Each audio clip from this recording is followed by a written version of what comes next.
화장실은 우리가 매일 사용하는 공간이죠. 그렇기 때문에 쾌적한 환경을 유지하는 게 중요한데, 하지만 욕실에 무심코 두었던 이 물건이 암을 유발하는 원인이 될 수도 있다는 사실 알고 계셨을까요? 오늘은 욕실에 있다면 당장 버려야 될 거 알려드립니다. 첫 번째, 슬리퍼입니다. 재작년인가요?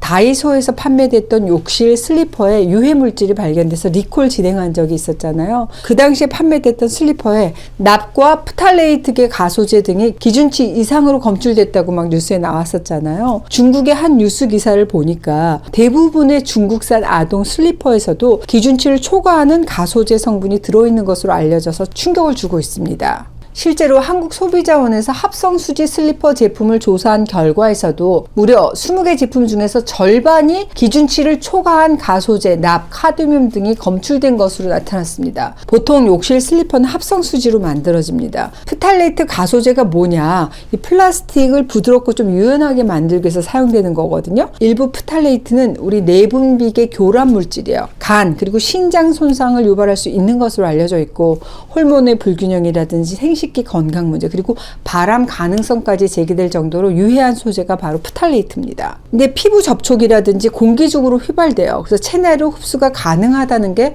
그게 큰 문제입니다. 이 합성수지 제조 과정에서 발생하거나 남아있는 휘발성 유기 화합물이 두통, 어지럼증, 호흡기 질환을 유발할 수 있어서 주의가 필요합니다. 슬리퍼를 아예 안 신거나 그래도 신고 싶다 그러면 양말 신고 슬리퍼를 신거나, 그게 가장 좋은 방법이긴 하지만 현실적으로는 쉽지 않잖아요. 그래서 이 슬리퍼 고를 때는 가급적 BPA 프리, 프탈레이트 프리 이런 라벨이 붙어있는 제품을 선택하거나 천연 소재, 친환경 인증을 받은 슬리퍼를 사용하는 게 안전하겠습니다. 슬리퍼에서 강한 화학 냄새가 난다 그러면 휘발성 물질이 포함될 가능성이 높으니까 피하시는 게 좋겠고, 새로 구입한 슬리퍼는 사용 전에 좀 환기 잘 되는 곳에서 며칠 동안 보관해서 유해 물질이 날아가도록 하는 게 좋겠죠. 두 번째, 오래된 샤워 헤드입니다.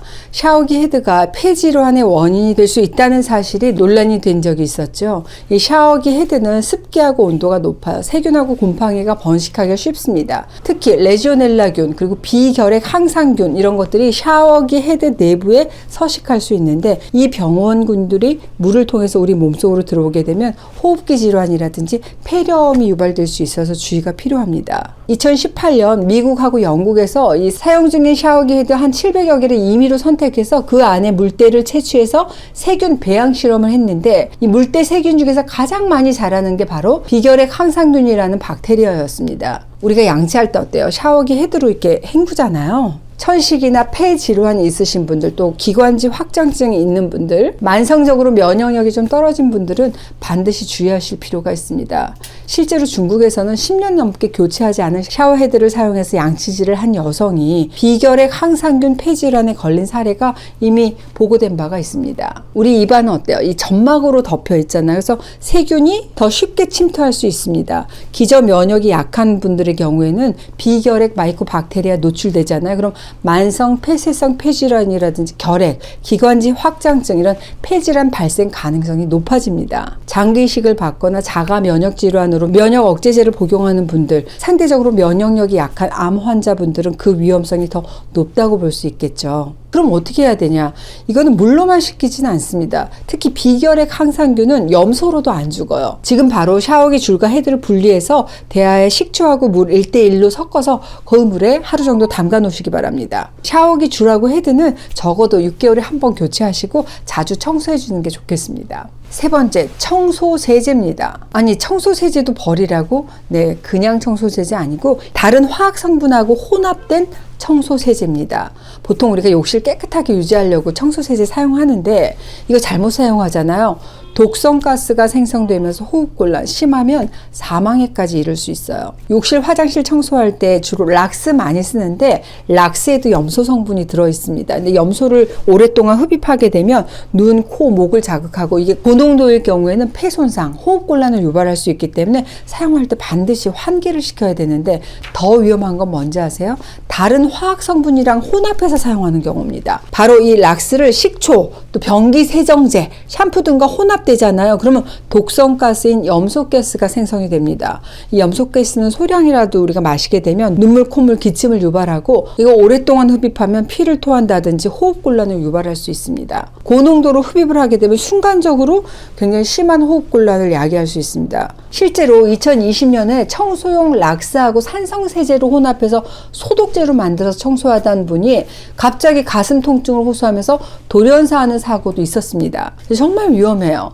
절대 혼합해서 사용하시면 안 됩니다. 특히 깨끗하게 나 청소할 거야. 그리고 어때요? 락스에 뜨거운 물 이렇게 섞어서 청소하시는 분들 이렇게 섞어도 염소가스가 만들어지기 때문에 물을 넣어서 희석을 해야 된다. 그럼 반드시 뜨거운 물이 아니라 찬물을 섞으셔야 됩니다. 지금 우리 PD님들도 지금 어머 나도 뜨거운 물 했는데 하시는 분 정말 많거든요. 건강을 위해서라면 가급적 화학 성분이 적은 친환경 청소세제, 식초, 베이킹소다 이런 것들을 활용해서 청소하는 게 좋겠습니다. 그래도 어쩔 수 없이 나는 뭐 화학 세제를 사용해야 된다 그러면 청소할 때 좀 환기 충분히 시키는 게 좋고 고무장갑, 마스크 끼세요. 정말 주의할 거는 다른 세제랑 섞어서 쓰는 건 절대 금물이라는 거.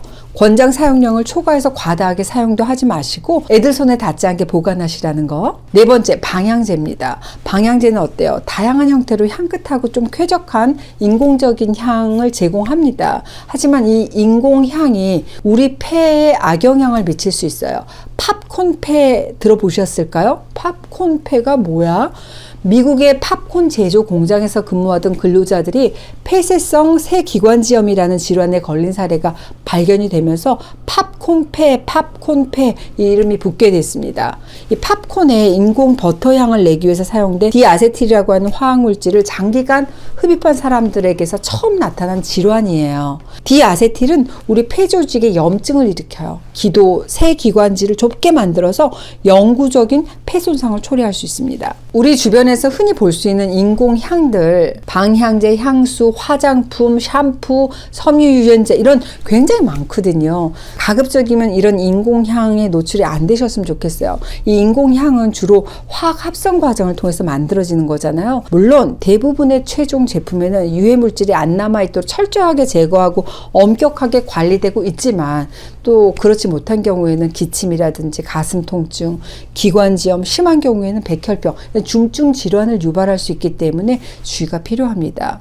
제가 나중에 우리 아이들도 많이 쓰고 있는 향수 너무 좋아하잖아요. 또 이런 화장품 향 없으면 또 안 사요.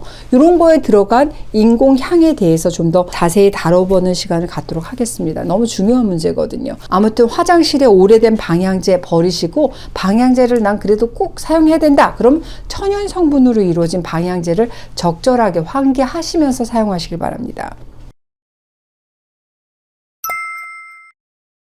오늘은 화장실에 있는 요것 버리셔야 됩니다 알려드렸습니다. 어머 다른 거는 다 알았는데 세제에다가 섞어서 쓰는 거 되게 그거 깜짝 놀랐다. 어머 나는 슬리퍼까지는 생각을 못했어. 방향제 합성향 좋으라고 놓은 건데 무심코 사용했던 것들이 알고 보면 내 가족의 건강까지 좀 해칠 수 있다는 거 잊지 마시고 위생관리 철저하게 해보시자고요. 오늘도 건강하게 해밀레 하세요.